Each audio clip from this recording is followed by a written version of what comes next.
All right. Take it away, Julie. Hi, good afternoon, and welcome to the next in the College of Fine Arts series of town halls. Today, we Career Services Career and Professional Development Team in a topic they're calling Designing Your Life in the Arts and Architecture. And I'd like to welcome our guests, Justin Gomez, Jazmine Davis, Jonah Foster, and Kate Moore. And I'd like to turn it over to Justin Gomez. Justin, take it away. Awesome. So, thank you all for having us here today in the College of Fine Arts. What essentially brings us here was an invitation from Dean Nancy Usher. But essentially, the reason that we have chosen to chosen to talk about designing your life is essentially the fact that people tend to struggle with answering the question, what do I want to do with my life? And so Dave Evans and with Bill Burnett from Stanford University put together some answers or put together some tools and resources for helping people answer that question in this book called Designing Your Life. And essentially what this playbook teaches us is how do we design a life that can be meaningful, and helping people to realize or recognize that there isn't just one best version of a career or of a life, but that there could be perhaps many different good versions of a life. And so they show us how to prototype, how to pick from these different good versions, different realities, and really they tell us why current career development models are broken, why people tend to get stuck in jobs they don't like, and how we can be more effective at navigating life and career as a process. And so they really challenge us to get curious, to talk to people, to try stuff, to share our stories. And whatever you do, like it says on the cover of their book, for you to start where you are. It says you are here. So with that, I'm going to cover a couple virtual participation agreements, which is to keep your microphone muted if you are not the person who's speaking at the time. If you happen to have any questions at any point during our workshop today, I ask that you please ask those via the chat and somebody will do their best to help you get an answer. Or if it's something that's relevant to what we're talking and will help add to our content, we will do that. If I know this might be challenging, you might be working on other things, but I would really like to ask for your consideration to not multitask during our workshop and to remind you that our session today will be recorded for further online distribution. And I will now turn it over to Jazmine. Hi, everyone. So my name is Jazmine Davis. I serve as a graduate assistant career coach in UNLV Career Services. I am a current graduate student at UNLV, so I am pursuing a master's in social work here. And my belief is that I can be a force of good in the world, especially despite how scary and intimidating the world may be. I strive to use my big heart, and I have a strong determination to help anyone that needs it. I have a lot of abilities with helping people, so I want to use that and help them to the best of my abilities. And I chose to be a career coach because I have been in the same shoes as many people who are searching for a career. So I wanted to use my knowledge and experiences to guide those people through a very exciting, but sometimes very overwhelming and intimidating part of their life. So that's a little bit about me.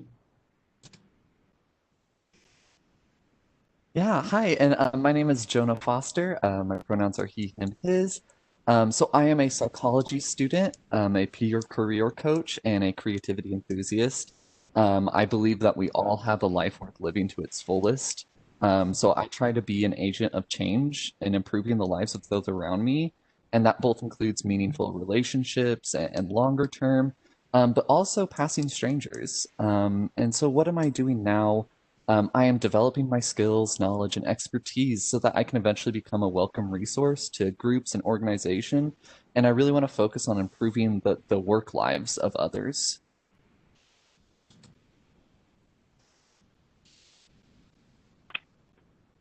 All right, so I guess it's my turn. Hi, everyone. My name is Kass. My pronouns are she, her, hers.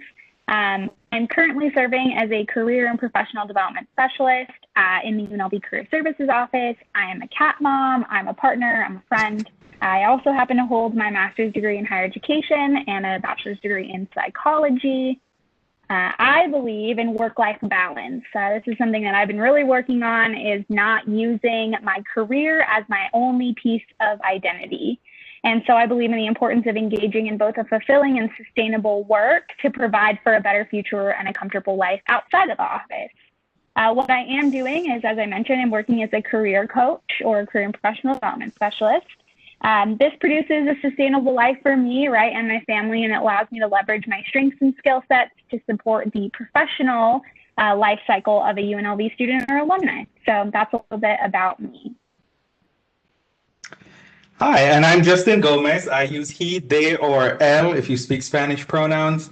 And as a kid, I wanted to be the world's best pilot and veterinarian. Instead, I ended up going to college. I now consider myself a first-gen scholar and educator. So I'm helping people to soar, even though I'm not really a pilot. And I am a dog dad and a cat dad. That's as close as I've come to becoming a veterinarian.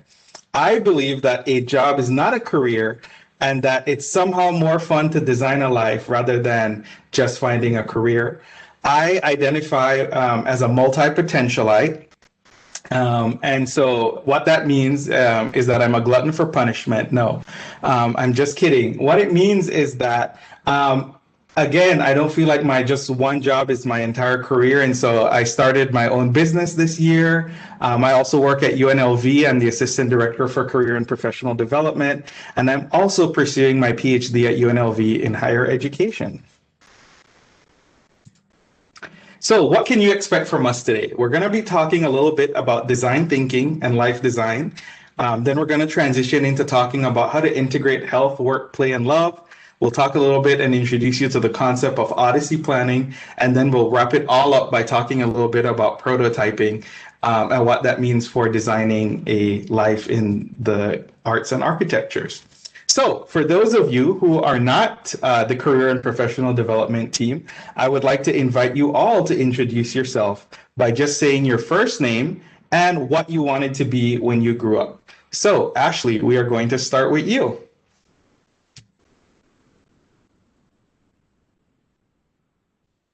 There we go, all the unmutes. Ashley, and I wanted to be an animator. Great. Julie, and then Marcus.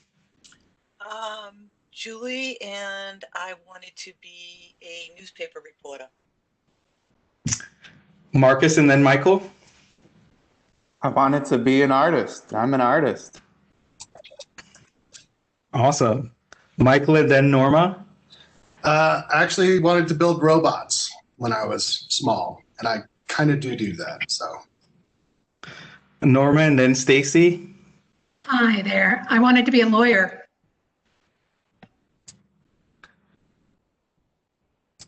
Stacy, and then Susan. Hi, everybody. I wanted to be a truck driver when I was little. And then Sue. I actually wanted to be a professional ice skater. Awesome. Thank you. Did I miss anybody? Was that everybody else on the call with us? That's all I could see in my participant list. So I want to make sure that I didn't miss anyone. All right. Well, thank you all. Welcome to our workshop, and I'll now turn it over to my colleague, Jonah. Yeah, hi everyone. So the topic we kind of wanted to launch off with it's called wayfinding. And basically this is how do we find our way forward, going through life. How do we design our lives like we've been talking about? How do we know we're going in the right direction? So Justin, if you'll go to the next slide, please. The first thing we have to talk about is what is design thinking? So for this case, we talk about 5 main points when it comes to how do you design. And the reason for this is because we have to cultivate a mindset. We need to find a way to approach life's problems that are not static, that are constantly changing. And like designers, we have to, observe the problems and use our critical thinking skills and these design thoughts in order to find a solution that works for us, not just the first one. And so the first concept is curiosity. This is, starting where you're naturally curious. Where do you naturally kind of draw towards? What questions do you naturally want to answer? And it's important to have this curiosity because it invites exploration, ideation. Everything new comes to being because someone was curious, someone wanted to solve a problem. And so this is how the authors refer to getting good at being lucky, because we keep our eyes open, we stay curious, and we ask questions and find opportunities where others may not. The next one is reframing, and this is the one I'm going to talk about a lot because I think it's one of the ones people tend to struggle with the most, but is also simultaneously the most important. Because most people are working on the wrong problem for the solution they're wanting to solve. Many people say, what leads to living a happy life? Well, a good job, stuff like that. But, instead, we don't want to confine ourselves to just this one job. This is our ideal life. Rather reframe of, instead of what do you want to grow up to be? What job do you want when you grow up? Rather, we can reframe that as who or what do you want to grow into? Do you want to grow into being, a more general, in the more general sense, do you value being successful? Do you value making connections? Do you value these multiple facets of our lives? And so by reframing, we're able to get unstuck when we run into these problems. We can ensure we're really working towards our goal, because we can't properly problem solve if you can't problem find in the first place. The next one is bias to action. Some of my colleagues are going to be talking about this more in depth, but basically it just means be willing to try stuff. Be open to, when you have an idea that you find intriguing, explore that, try it out. Be biased towards action, making an action towards these efforts.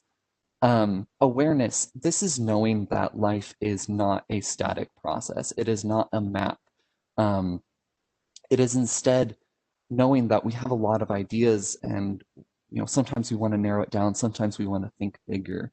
And so whether it be taking notes of your daily activities, noticing when you're in these moments of flow where you're productive naturally, and noticing these moments when maybe you're frustrated, and how does that reflect? Because it's unclear the change that you want to make, or what the set of possible solution looks like without awareness. And so with awareness, you have this clear idea of the current state or situation, and you can accept reality and work from there. And we're going to talk about that in just a minute. And then lastly is is radical collaboration, because our life experience comes from out there. It is our surroundings. It's those we surround ourselves, the stuff we surround ourselves with. And so always just, if you have a question, if you have a plan, if you have a solution, talk with someone else. Get it out there, because even if they don't have the answer, just talking about it may help you find the answer, or you never know, they might have some insight that can really help. So people get stuck, all the time in their lives, and hopefully with these tools, you can be like a designer and design your life to work around these challenges and get unstuck. So Justin, if you'll go to the next slide. This is just a little, another preset, again, when we're talking about mindset, is dysfunctional beliefs and cognitive dissonance. And so in the field of psychology, cognitive dissonance occurs when a person holds contradictory beliefs, ideas, or values, and is typically experienced as psychological stress when they participate in an action that goes against one or more of them. So, a conflict of the mind, a conflict of the heart. Are you doing what you align yourself with? And the reason we bring this up is because as we go through this presentation, and as you think about, your life and just general going along with your day, you'll find actions that may not go with your beliefs. And it's a very common thing, but what matters is, how do we resolve that? Do we rationalize it? If I accidentally left a store without paying for something, am I a thief now because I stole that? My value would be, I am not a thief, so do I go back and pay? But some people may rationalize it. Oh, I'm in a hurry, that's the cashier's fault. I was in a hurry, I just missed it. It's okay, it's a small thing. And so it's important being aware of this process again, and being able to reframe these issues and be aware of when we're not acting in our values, and being aware of what that actually means rather than just simply moving on and pushing it to the side. And so, Justin, if you'll go to the next slide, we're going to launch into the first dysfunctional belief for this presentation, which is that once you find your passion, everything will fall into place. And that is true for some people. Some people find one passion and it falls into place for them. But many people are passionate about many things. Roughly 80% of people of all ages, especially late adolescent, early adulthood, don't have a passion either at all or one singular one, because passion is developed. It comes when we try something. We find we like this thing and we develop mastery, and as we become better, we enjoy it more and we find those passions. And then if you'll go on to the next one, Justin, just to kind of get you thinking, is so at the end of this, I keep mentioning, are you doing the right thing? Are you sure this is your one best life?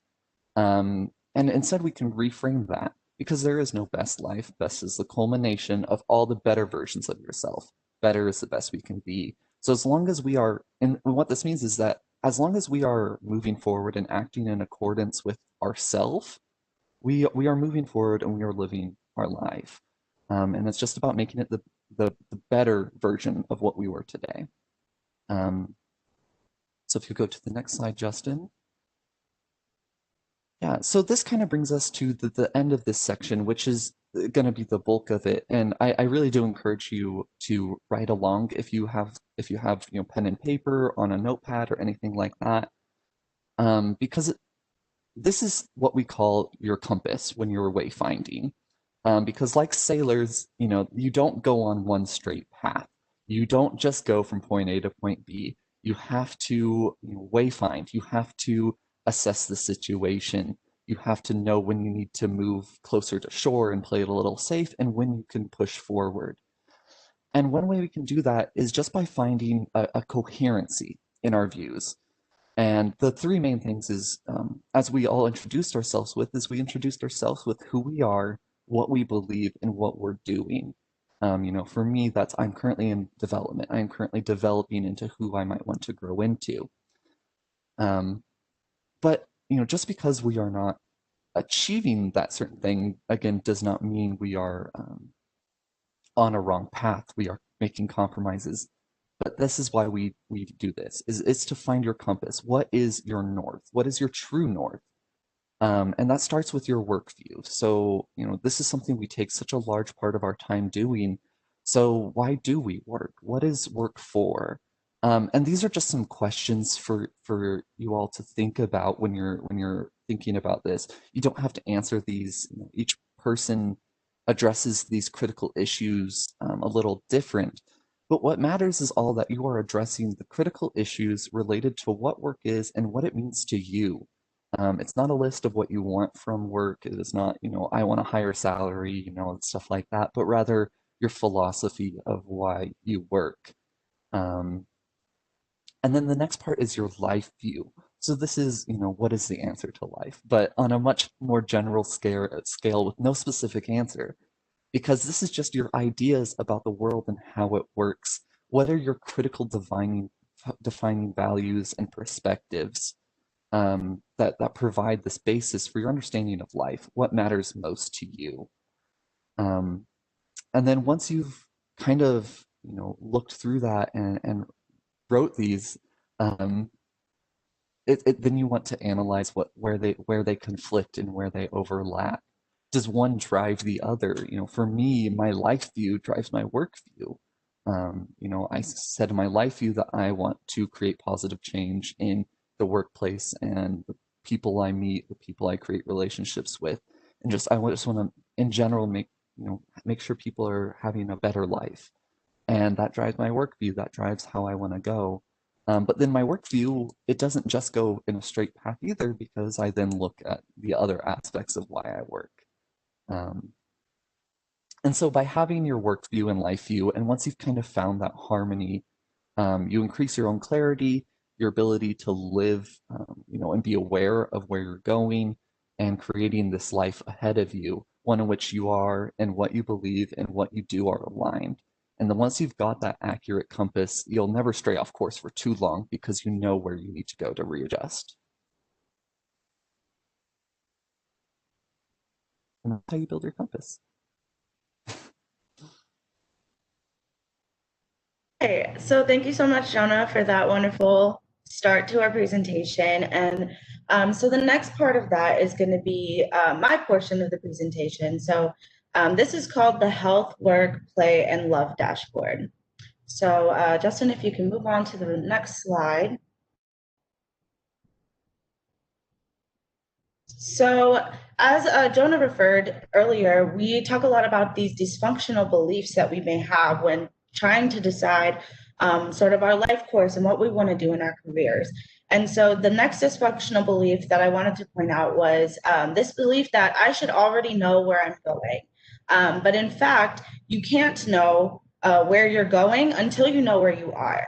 So that's where this work, play, love dashboard comes into play. And Justin, if you can move on to the next slide. So this is going to be an outline of what your work, play, love, and health dashboard should look like. So it's just going to be a blank dashboard where you have, each section of your life. And so this dashboard is really important because it kind of shows you the overlap of these four really important aspects of life. Work is a really it takes up a lot of time, I would say. I definitely spend a lot of my time doing work. But then we have to keep in mind these other three areas in our lives that are also very important. So, play, doing things strictly for enjoyment, just because you like to do it. That's a really important aspect of life, just for, your mental health, your physical health, just all the different aspects of your life will play into what you do for play. Your health aspect as well, as I said before, that'll be really beneficial towards your mental health and I apologize, that's my dog. Towards your mental health, your physical health, your emotional health. They all sort of interweave and become this one thing. And then your love life as well plays a role into that. And so Justin, if you could move on to the next slide, we're going to kind of build our own health, work, play, and love dashboard together. This is a little bit interactive, so if you would participate, that would be great. But again, it's up to you if you would like to. So we're going to start with your health gauge. So your health is kind of the foundation of your life. So if you are not physically healthy or mentally healthy, it can severely influence how you process and go through the rest of your life. So that's why we talk about health being the foundation, because the health has to be in order before you can focus on any other aspect of your life. So again, as I mentioned, your health is going to include your physical, your emotional, and your mental health. So basically, how well do you feel in mind, body, and spirit? These are all going to be important aspects of your health. But at the end of the day, you define what health means to you, and you define what aspect of health is more important than others, what you kind of put your priority in. So for the next 2-ish minutes, just take a second to kind of think about how health it plays a role in your life. So, you can write down all the ways that you address your health. Do you visit the doctor often? Do you practice spirituality? Do you see a therapist for your mental health? Whatever it is, whatever aspects you use in your life, just take a moment to think about that, sort of write it down. And then, sorry, Justin, if you could go back really quick to that first. Yes. So if you can kind of write down a rough draft of this dashboard, and then as you write about each aspect, sort of fill in where you feel you lie. So do you feel like maybe, you're only a quarter full? Are you halfway full? Are you 3/4? Are you really full in that aspect of your life? So you can go back to the health slide and just take a minute to think about that. And I'll give you, just a few minutes to kind of think about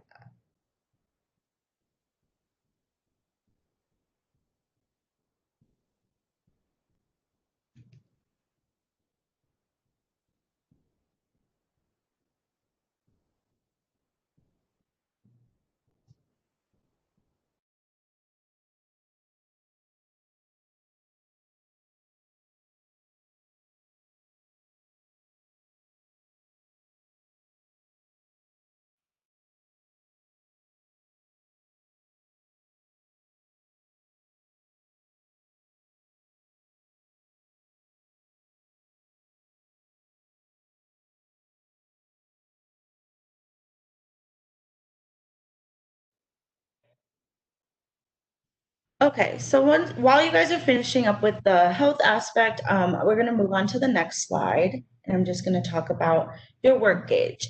So for this one, you're going to do something similar where you kind of make a list of all the ways that you work in your life.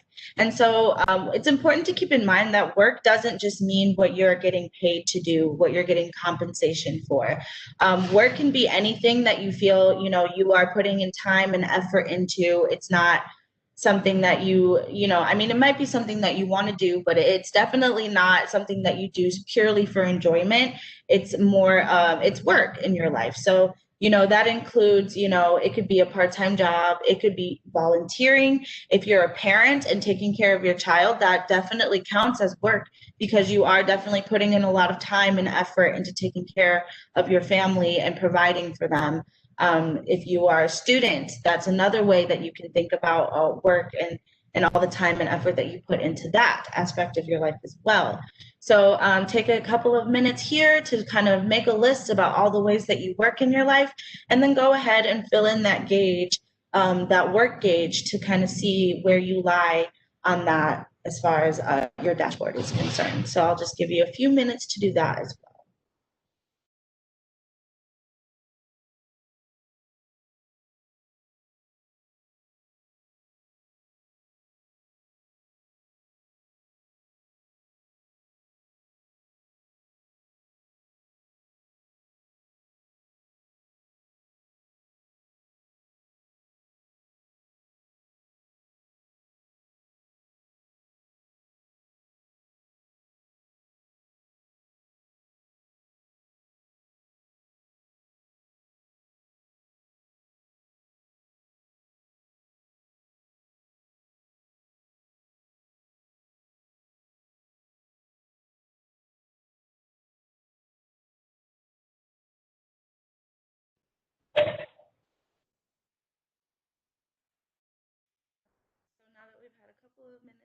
About that, we'll move on to the next aspect in our gauge.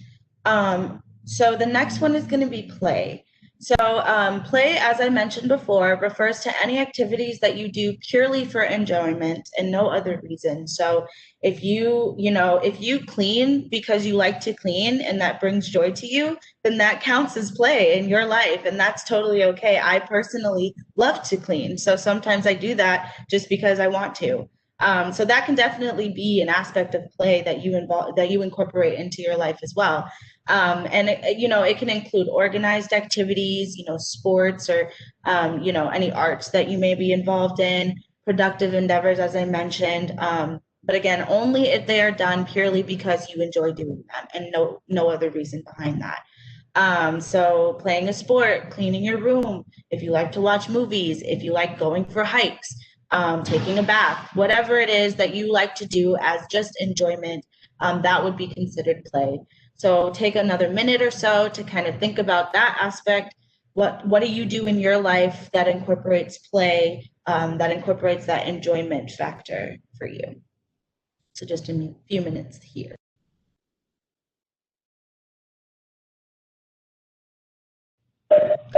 And if you are doing the dashboard, please feel free to fill in that dashboard, that aspect of the dashboard as well.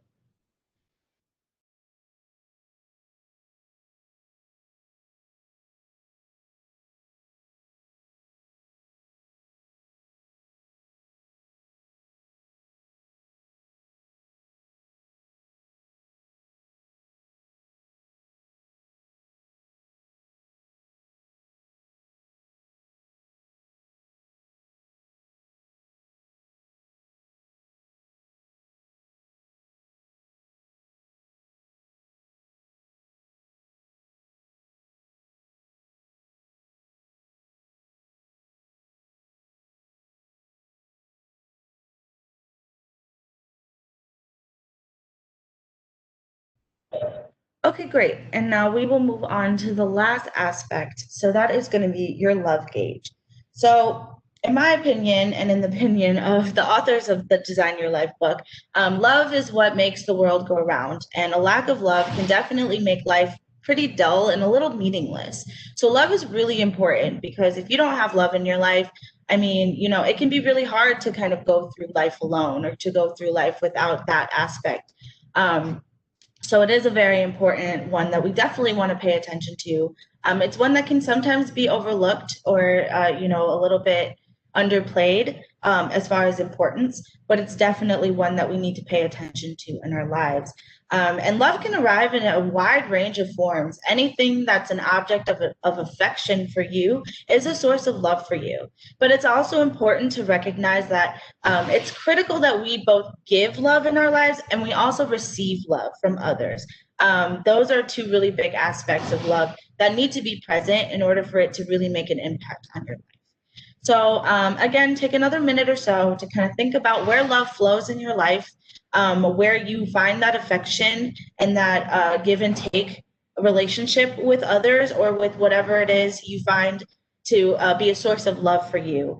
And write that down and then fill up the gauge if you are doing that aspect as well of your dashboard before we move on. So another minute or so to do that.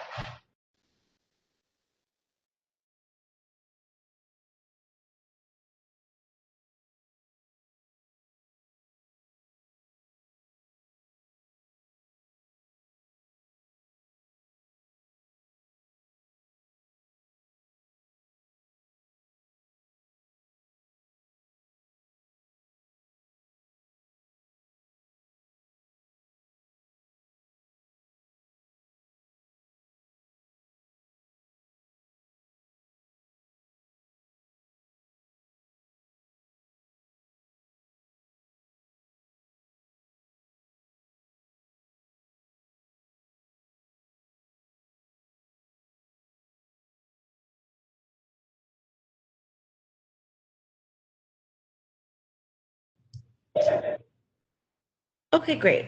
So on to the last slide. So the reason why this is such an important aspect, especially in designing your life, is because these four aspects, as I mentioned before, are really big. They play really big roles in your life.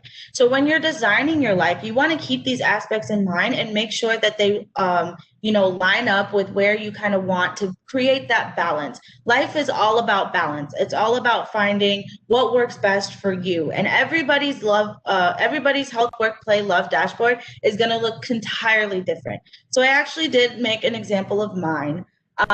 This is kind of what I came up with when I kind of internally analyzed my life and sort of where I find these four aspects in my life. And the reason why I put a star next to health is because I think that it's actually a little bit low for me. I think that it's an aspect of my life that I really need to pay a little bit more attention to. And so that's why I put a star there, because I want to focus on creating a little bit more balance in my life as far as my health is concerned.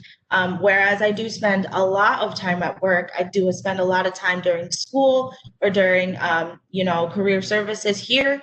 I spend a majority of my life doing that type of work. And although, it brings me joy, I do like doing this work, of course, or else I wouldn't be here. But it's important for me to find that balance, as I said.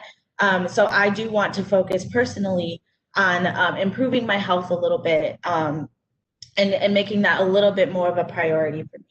And it's also important to realize that your health, your dashboard is going to look different now than it will in maybe a year or maybe 2 years or maybe even in a month.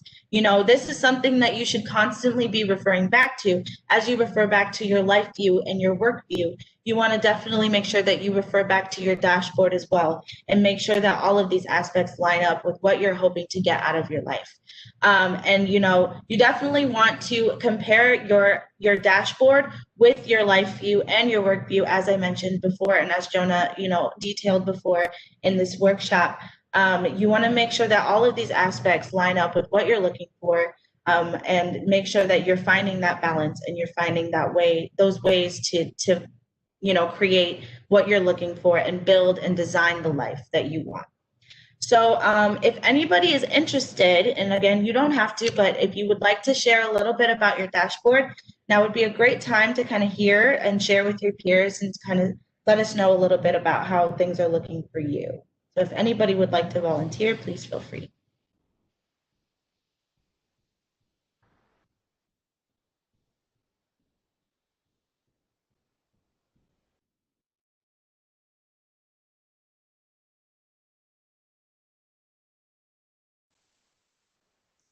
Okay, no worries at all. We can definitely move on to the next portion of our workshop today. All right, I guess it's my turn. So thank you, Jazmine. I think the two things that, of course, Jazmine and Jonah have sort of set the stage for is that you have to do a little bit of work on your own end before you really establish a solid foundation for life design in your life, right? You have to go through your health, work, love, play dashboard and kind of figure out where your gauges are at right now and which pieces of your life are sort of either lacking or you're putting a little more attention on. And then also you have to kind of know that you are starting exactly where you are, right? That's what Jonah really talked about, is that you are where you are and there's always a good place to begin. So what I'll be talking about today is a really fun activity known as ODYSSEY planning. So this is going to take a lot more time than we have today. So I'm really just going to introduce the activity to you all, kind of show you some examples, and then give you a little bit of homework if you feel so inclined and go through your own ODYSSEY planning. So let's go ahead and transition to our first slide. All right, so each of these activities and each of these topics does have a dysfunctional belief associated with it. So the dysfunctional belief associated with ODYSSEY planning is I need to figure out my best possible life, make a plan, and execute it. Instead, maybe we reframe and say there are multiple great lives and plans within me, and I get to choose which one I build my way forward to next.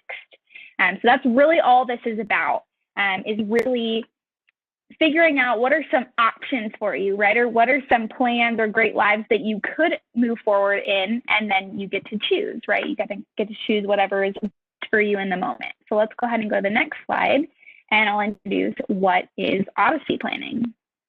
So ODYSSEY planning is essentially an activity in which you create 3 alternative versions of the next 5 years of your life, right? So for example, right now, I am currently seeking a PhD or seeking PhD programs, that is, I'm in the process of applying. So that might be one of my realities, right? Maybe I'm a graduate assistant for a PhD program, finishing up my dissertation right in the next 5 years. But another one could be, maybe I don't do that, right? And I decide to actually transition my career into K-12 and try to change the system earlier on.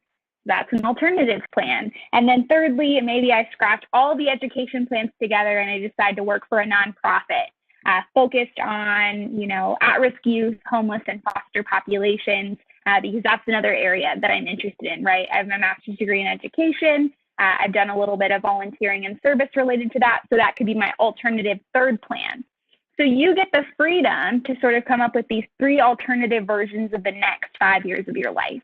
Again, it's an opportunity to produce 3 very different versions of your life, right? You don't want to say, I'm going to be working career services, I'm going to work in academic advising, and I'm going to work in student life, right? Those aren't super vastly different as they are all in higher education for me.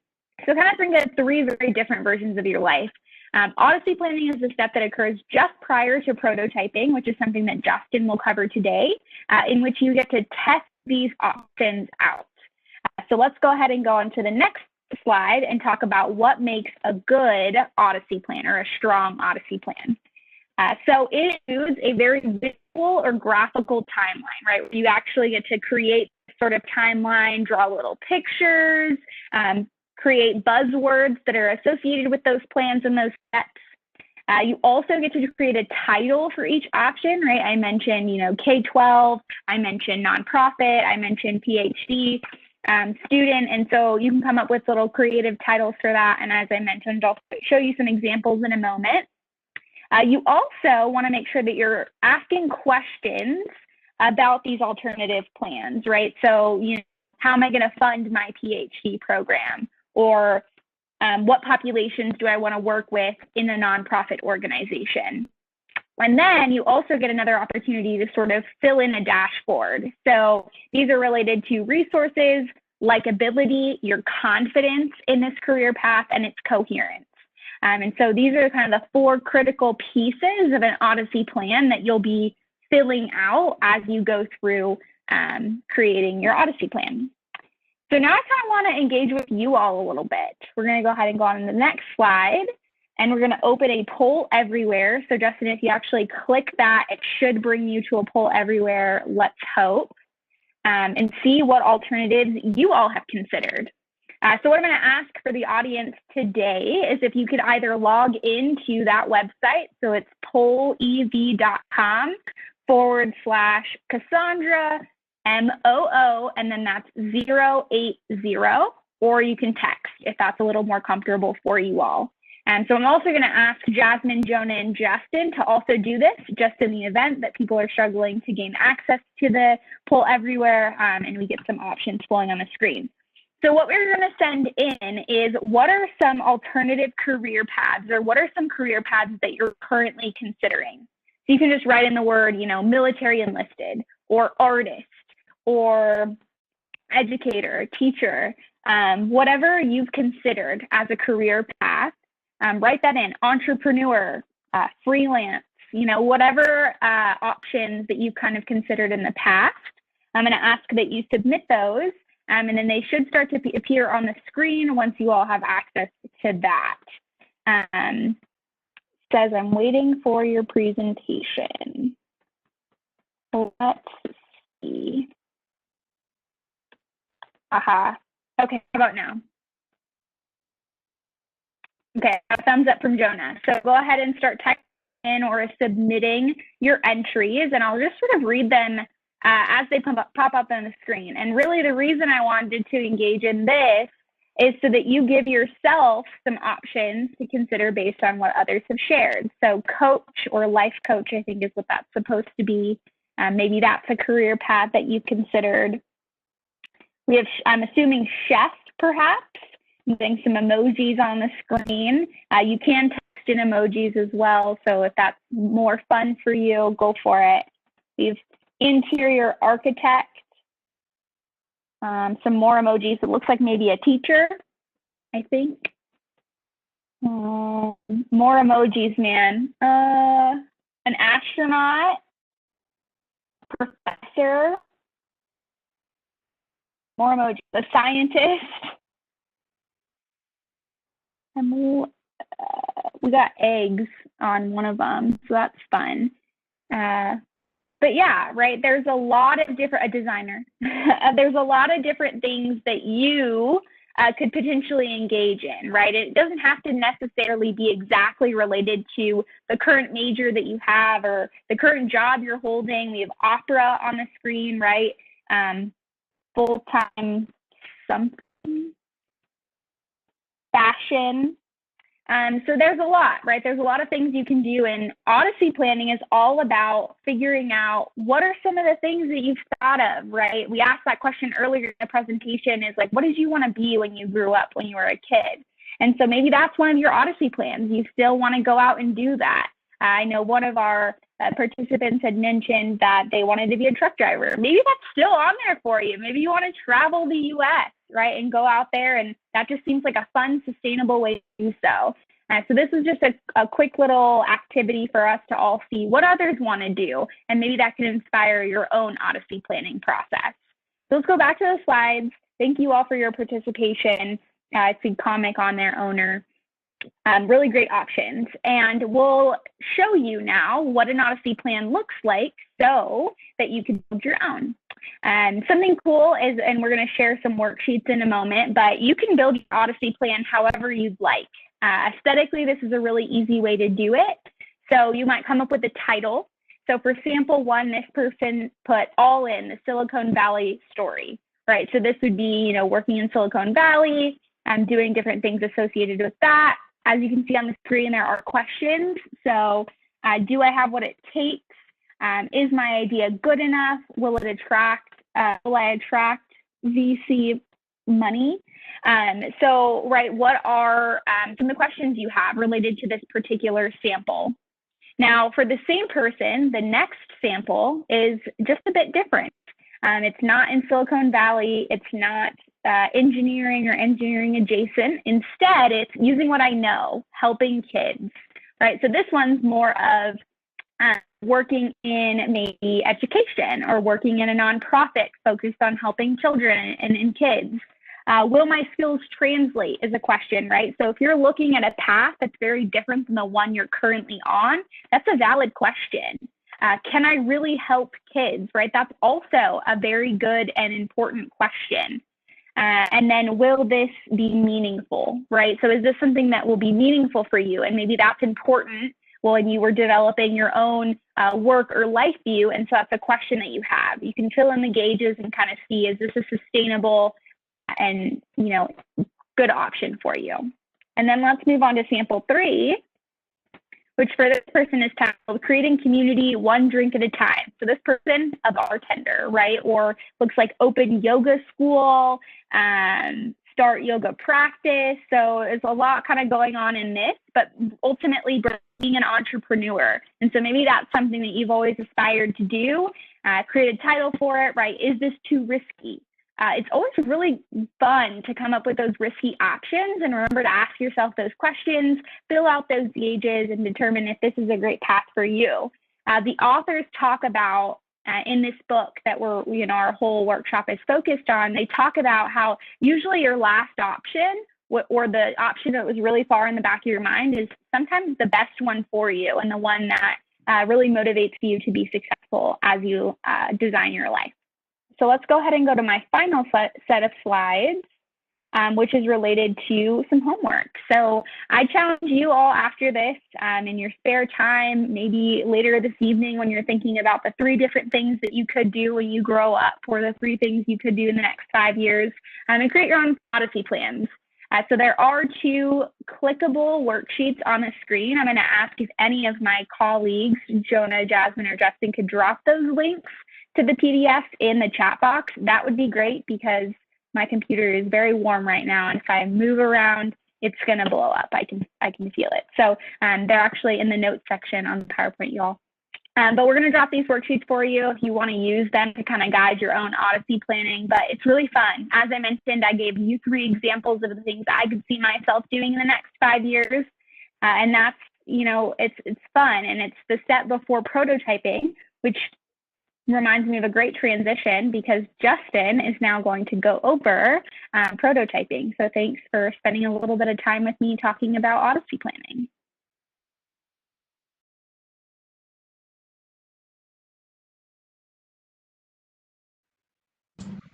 All right. Can you all see the PowerPoint still? Okay, sorry, my bad. Wait, are you seeing the full screen? For some reason, mine switched out. All right, better? Can we see it? We see it, yeah. Okay, thank you, Jazmine. All right, so now we're going to transition into talking about how do we test out your ideas. So far, Jazmine, Jonah, and Kass have covered different tools that we can use when we're thinking about designing a life. And essentially, prototyping is how essentially what do we do when life gives us lemons? So what's the most common answer? What do you do when life gives you lemons? Lemonade. That's the most common response, right? That when life gives you lemons, you make lemonade. So what I would like for you to do is to think about something icky that happened to you maybe in the last week or even the last 2 weeks that perhaps wasn't like the best thing. It could have been perceived as being negative. And I want you to think about how you could positively reframe that. So I have an example that happened to me just on Tuesday morning. So I woke up really early. Well, maybe not as early as I needed to. And I got in the shower and was going to take a nice hot shower to start off my day. And lo and behold, I slip and I fall out of my tub and I end up Tuesday morning in the ER. So that wasn't something that was very positive. That was really life giving me a lemon. One of many lemons that 2020 is passing out. How I could positively reframe that was I woke up, again, I said I woke up early, but I woke up a little bit later than I wanted to. So I was trying to take a really quick shower. And in my haste, I happened to slip and fall out of the tub. And not only did it make it to my meeting, but ended up missing more than half of my Tuesday morning. So one way that I could positively reframe that, now that I think back about it, is that maybe I could have just taken a little bit more time and slowed down rather than trying to rush, or at least perceive that I was, that I needed to move faster or rush. So that's just one way that I could positively look at something icky that happened to me this past week. So when it comes to prototyping in your life, again, it's really about what do we do when life gives us lemons. So essentially what we're going to be doing over the next couple of minutes is just for us to reflect and think about how do we reframe our lemons, and then how do we squeeze our lemons in order to be able to get the most out of life. So, yes. Okay. We're actually not seeing your slides right now. We're just seeing Sorry to interrupt you. How about now? No, that's okay. There we go, yeah. Oh my gosh, and those were really good slides. Let me go back so that you can see them.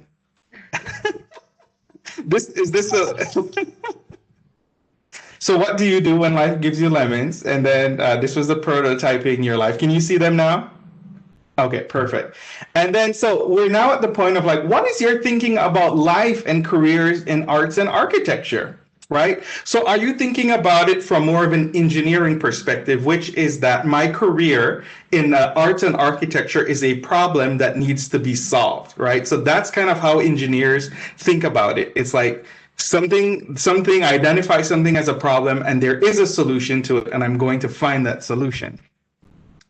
If we're more in a business thinking mindset, it's more about, well, how can I optimize and how can I maximize what I have? So I have lemons. So how am I going to make the most of these lemons? That's more of the business thinking, right?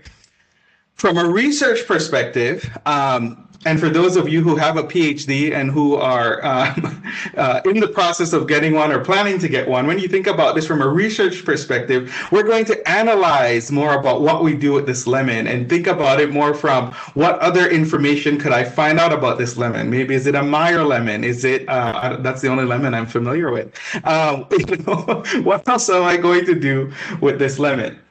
And then, when we apply design thinking, though, and thinking about our life and careers in the arts and architecture, it's more about what can I build with this lemon, not just thinking about if there's a problem to solve, how to maximize or how to analyze it, but then what can I build, what can I do, what can I incorporate with that lemon. So I have a lemon, now what?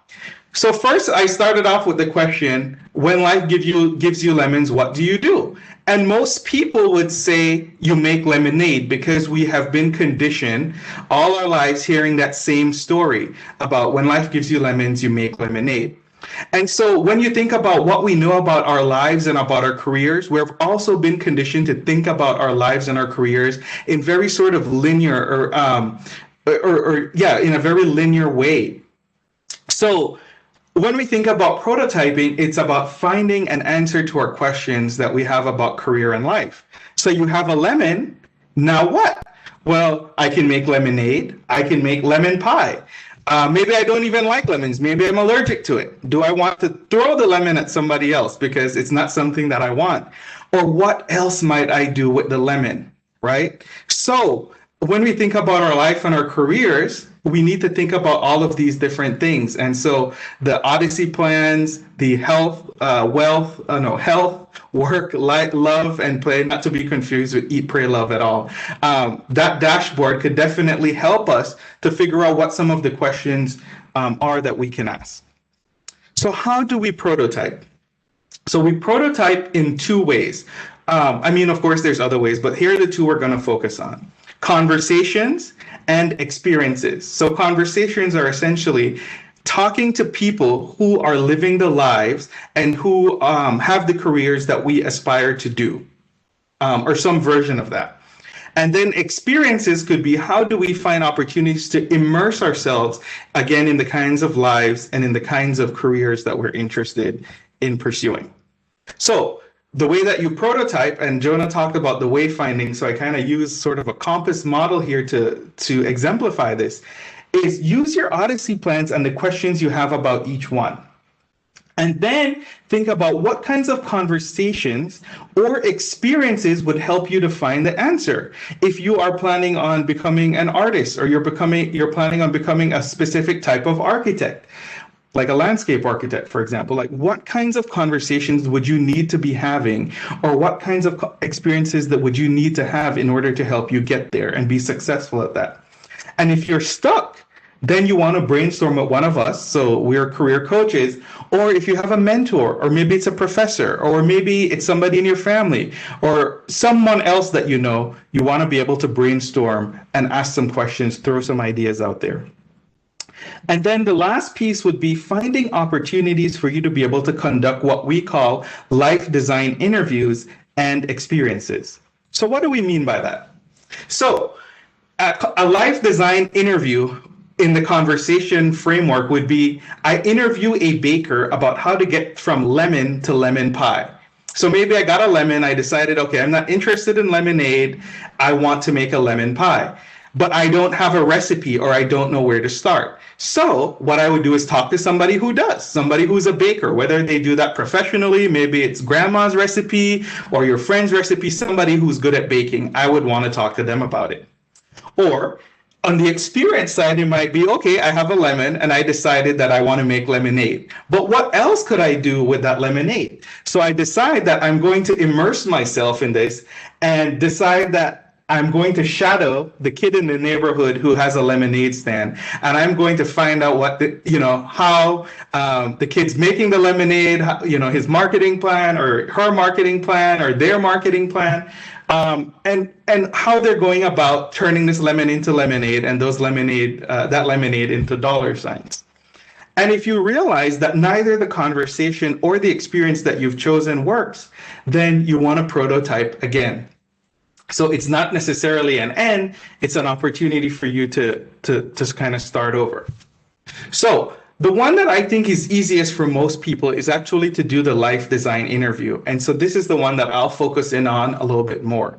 And this is, for example, when you meet with that baker to ask about their lemon pie recipe and what they're doing, you would ask, like, how did you get where you are? So how did you become a baker? How did you become an expert in lemon pies?